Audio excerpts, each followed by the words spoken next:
So we'll go back to this Vipassana practice, this what's called 4 applications of mindfulness.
That we're investigating, observing body, feelings, mind, and phenomena. And the insights that we are trying to reach with these investigation here is 3 things.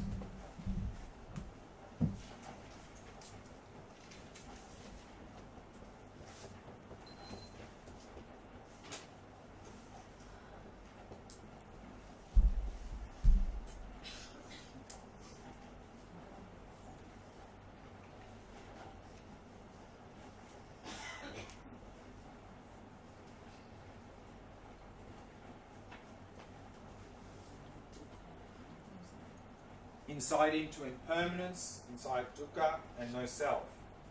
So far we've done simply focusing on the body scan, to really come to see that everything in the body is impermanent.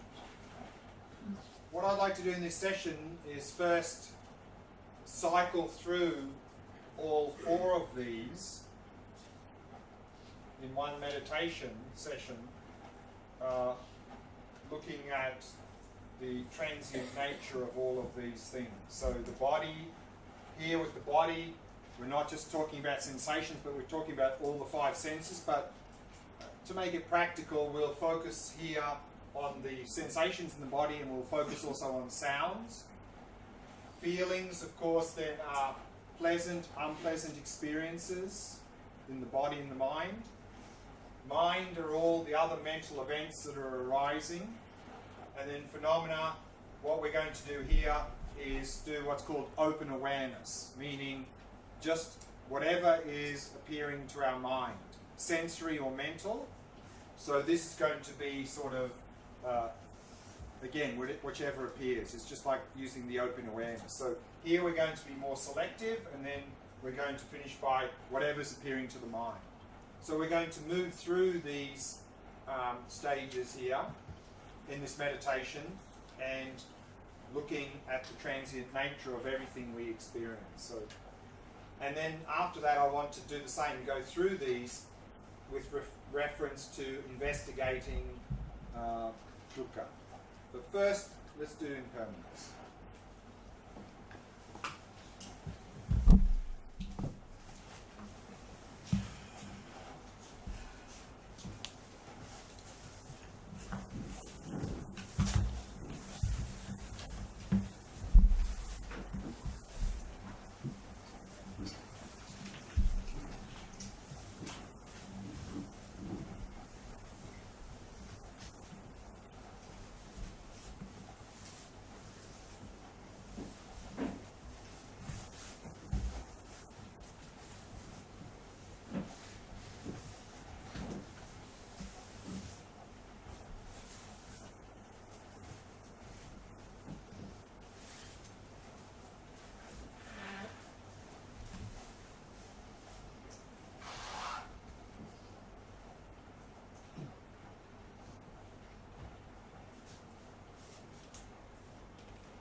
Setting the body into a state of relaxation, stillness, and vigilance.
Bringing the mind into the present moment, focusing on the sensations of the breath throughout the body.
So let's start the Vipassana practice.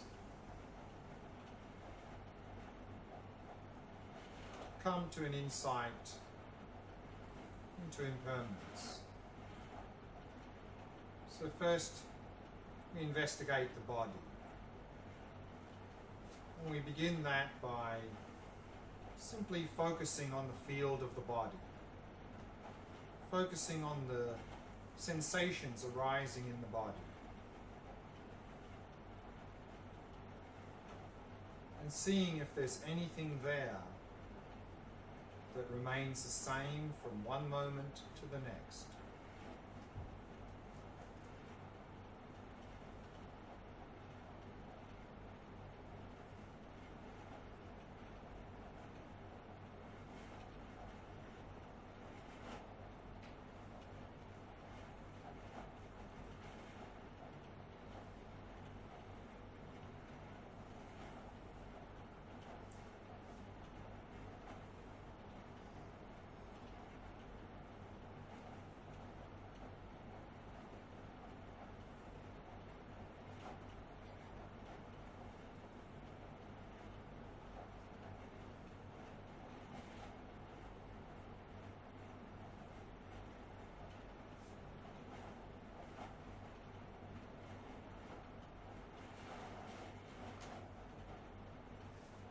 there seems to be something static and unchanging, look closely.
Now bring your attention to the auditory field.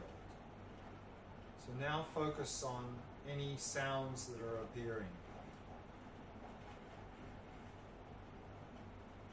And see if there's anything there that stays the same from one moment to the next.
Now we can apply mindfulness to feelings.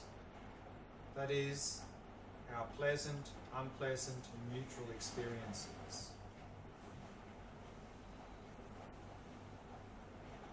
So in particular, observing anything pleasant or unpleasant that appears in the body or mind, and observe these experiences. And is there anything in these experiences that remains the same from one moment to the next? Do any of these feelings Stay the same from one moment to the next.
Now we can apply mindfulness to the field of the mind.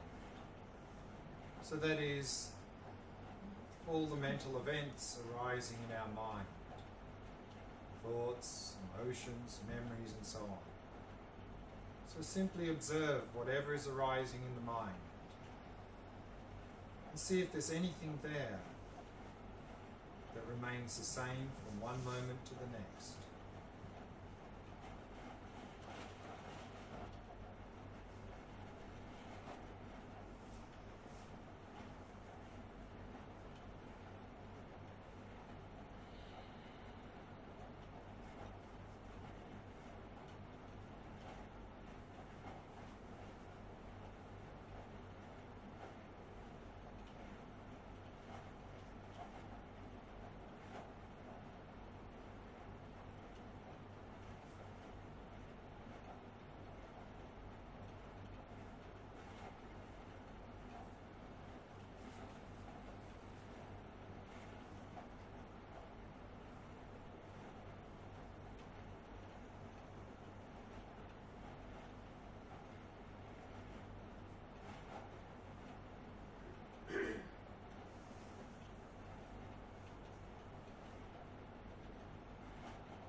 we can apply mindfulness to phenomena in general. So now we can engage in what's called open awareness. And that is simply observe whatever is appearing to our mind, whether it's a mental object or a sensory object. And see if there's anything at all that appears to the mind that does not change from one moment to the next.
Any questions?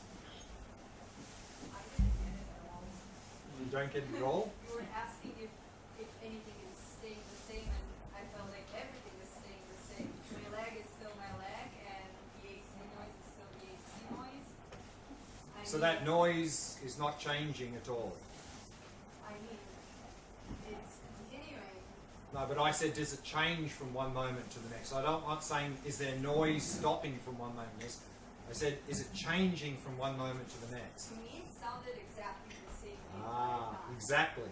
So this is exactly the point, is that we need to look very closely. And if we look very closely at sound, and of course if we have an instrument that measures sound, we'll see that it's just constantly changing, isn't it? But that's the intellectual mind. No, it's not. No, it's not the intellectual mind.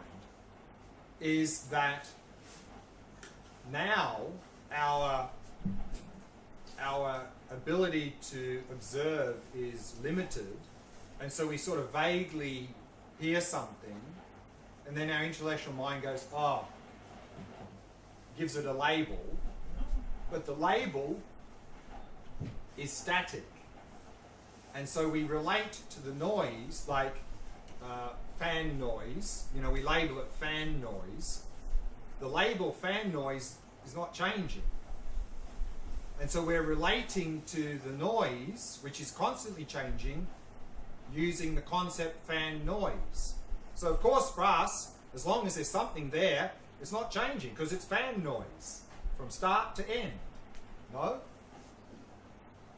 So the question is, the thing is, what we want to do is look directly at the object and not look at it through our filter of conception, through the conception fan noise. Because that conception, fan noise, of course, is not changing. But we're interested in the object, not the conception.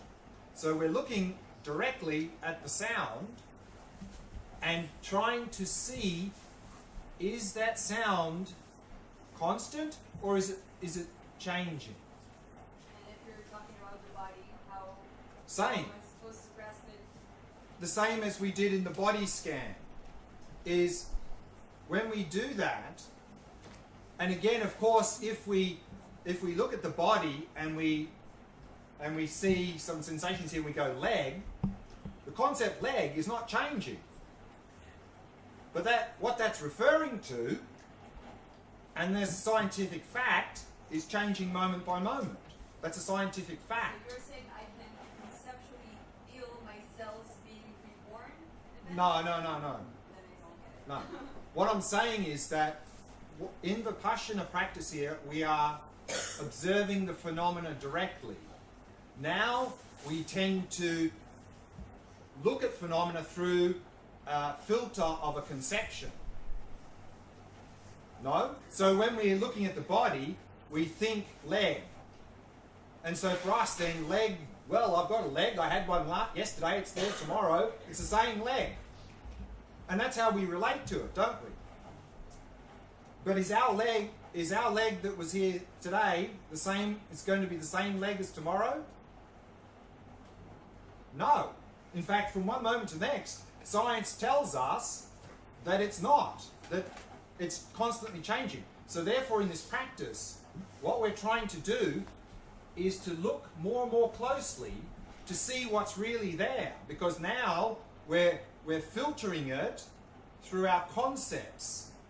And so therefore everything around us seems to be static and unchanging because we are looking at things through our concepts.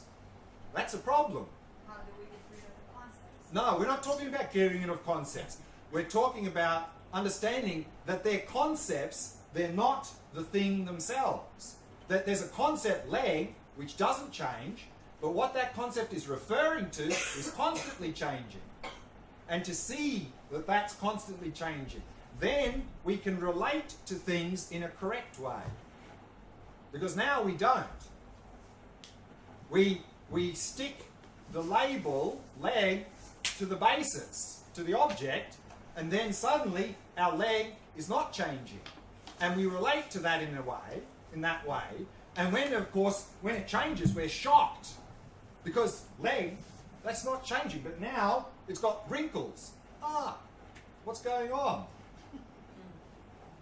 This is the problem. So what we're trying to do is, with this Vipassana exercise, is we're coming to see reality as it is, directly. So that when we interact with that reality, we're reacting on a correct basis and not through some false view of reality.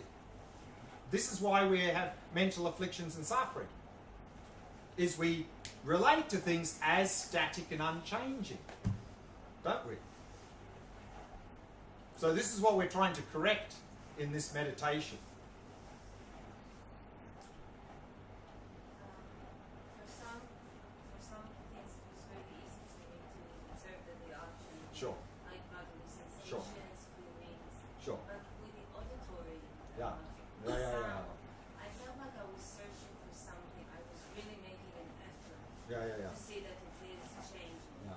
So in that sense, isn't that the kind of filter of change into something that to me right now Yeah, is I mean, not changing? I mean, yes. I mean, of course, when it comes to things like sound, we're a little bit limited by the sensory faculty of the ear. But I think what you'll find is if we improve our level of focus in shamatha, I think you'll start to, even with the ear, you'll start to pick up, like, you know, people who are trained, like musicians, who've developed a high level of focus with respect to sound. I mean, they can pick up all sorts of small changes that we go, what? It sounds the same to me. No? So they have, specifically in that case, have practiced shamatha with respect to that particular object. So now they're very, very sharp in noticing that. So we can also do that through the shamatha practice. You'll find that through doing the shamatha practice and improving your focus, then when you listen to sound, you'll be able to pick up the very small variations. Of course, now it's not so easy because our level of ability to focus is very limited. So this is another reason, of course, why shamatha practice is important for vipassana practice. Otherwise, see, our mind is the tool we're using to investigate. Now, the tool of the mind is not very functional. We need to make it more functional through the shamatha practice. Then, when we do this investigation, then we'll be able to see more clearly. But it'll take time. I have a confusion. I don't understand the difference between mind and phenomena, which is also similar to confusion I have about the difference between the meditation, the open awareness, and the shamatha on the mind, Yeah. which is So, mind here is looking at the mental events, thoughts, emotions, memories, mental images. Phenomena here is relating the to this. sounds and Is open awareness, which is, so phenomena here is all of that. All of that. So here we're selective. Here we're, in the body, we did the sensations, sound. I mean, we could have also, but it's a bit difficult, could have done taste and smell. We could have done those four, and then we did the feelings, and then we did mental events. So phenomena is all of those together, not being selective. So we were selective, and then at the end we did whatever's arising. All of those together. So that's open awareness. Open awareness is not being selective. That's why open awareness as a shamatha practice is not as effective, because it's more effective in shamatha practice to be selective in what we focus on. and it's the same difference between the open awareness and the shamatha on the mind, the selectiveness. Yeah. Shamatha on the mind is this, and then open awareness is looking at all of this. That's the difference. Sorry? Whatever comes, like. Yeah, so this one at the end is whatever is appearing. Whatever. Mental, sensory, whatever's appearing. So I got convinced that everything's changing, Right. and then it felt pretty unstable. It felt what? Pretty unstable. I felt unstable. So what I would like to ask, according to Buddhism, is there anything that is steady and reliable? See, it's our. I mean, we want things not to change. We feel comfortable because it's not unknown. But actually, that grasping onto not changing creates so much suffering for us. Because the reality is, everything's changing. And if we're trying to hold on to things, my body, my mind, the things around us, and we're trying to hold on to them, hoping they don't change, I mean, it's a big struggle, and of course it's impossible, and we just get frustrated and we suffer when things change. So either we live in harmony with the law of change and use it to our advantage, or we fight and struggle against it and suffer. I mean, it's our choice. So And it's actually, you know, we want control. But it's actually our wanting to control that makes us feel out of control. So if you let go of wanting to control, you'll feel much more in control. And then, if you can see and experience and realize that everything is changing, that's wonderful. Because if it didn't change, we couldn't improve. We'd be stuck. But the fact that everything changes, body, mind, everything around us changes, it's wonderful. Because normally people think of impermanence is bad news, because they're always thinking that things come to an end. But actually, impermanence is good news, because if things didn't change, we'd be stuck. We couldn't improve, we couldn't change. So therefore, if we can come to see and experience this change, which is there, and of course at a material level, science has conclusively proven that everything at the physical level is changing, and if we look at our mind, we can see the same at the mental level, then wonderful, we use that to our advantage to navigate and move that change in a good direction. So then we can, instead of fighting against change and just having a lot of suffering, we can be in harmony with that change, and we can move using that change to move in a better and better direction in our life. That's impossible. This is impossible. What's impossible? It's impossible. No, I'm sorry. What's impossible? It's impossible to move with the changes. You are not controlling them. You don't know what's going to be changed. The maximum that you can say is not that I will move I with didn't them. say control them. No, you say I will move with them. You cannot move with them. You can react to them, not expecting that it will be permanent. To accept the fact that they are impermanent, Right. and to try to do the best with it. That is moving with change. That's what I mean. No, I understood as if you are saying I can ride upon the horse. Oh, that I can do whatever I want? No. But there is one thing that is Oh, he has to kill me first. Yeah, finish. Yeah. So when I say, I mean exactly what you said is what I meant. So maybe my selection of words was not good, but it's to accept that everything changes. It's anyway changes. So Right, if this so- is reality, this is reality. Exactly. So either we accept that and do what we can, or we fight against it and we just suffer. That's it. This I sign. Yeah. Good. there is one thing that It's permanent. It's permanent. We are all going to die. See, when we say permanent, so here, impermanent doesn't mean come to an end. Impermanent means, is something changing from one moment to the next? Permanent means, is this thing is it not changing from one moment to the next? So, death, of course, is something we go through, yes, but that doesn't mean it's permanent.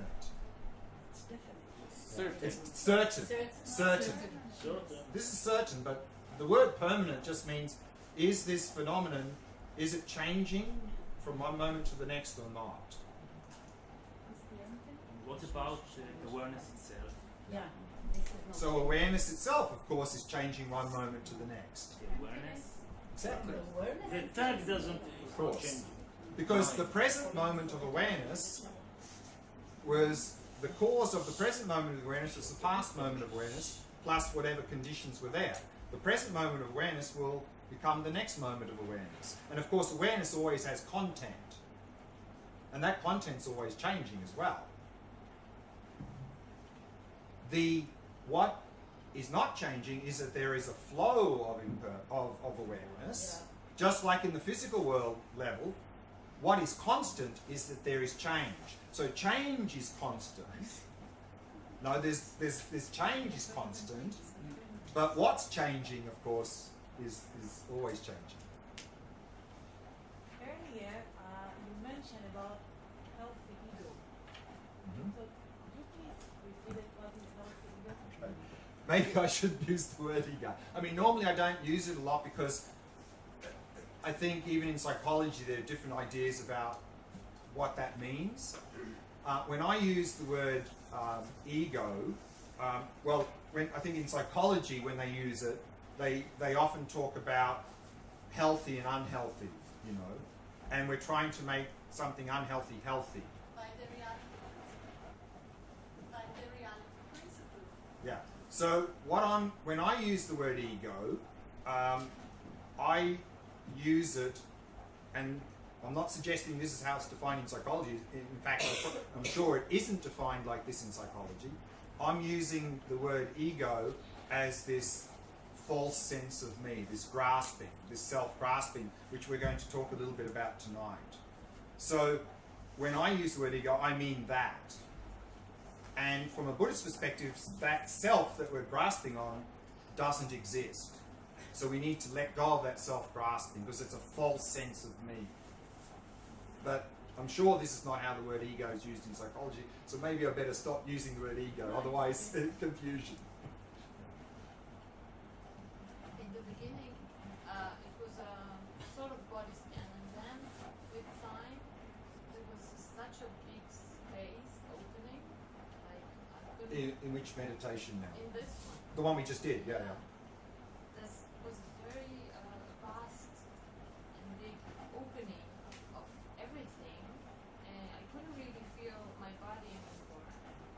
And when we arrived to the fourth, there were tears coming down my cheeks that I didn't know where they came from, but they made the contact of the tears with my face suddenly brought up the realization of separate, that there's something separate, that it's not. I felt that there was no separation between what I felt and everything else. And suddenly this tactical, I felt this separation, and there was a very big sadness that came. And the question that I was left with was, why isn't it like that all the time? Like, why can I feel it? Exactly. So, I think I briefly mentioned earlier, or yesterday maybe, this idea of impermanence. If we really appreciate it, we're this close to this idea of emptiness that we're going to talk about this evening. And so, it can often happen that when we're doing any sort of impermanence practice, we have this complete dropping of grasping.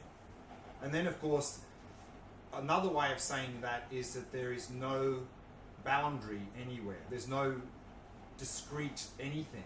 It's just because, you know, like if we're talking scientific, at the physical world level,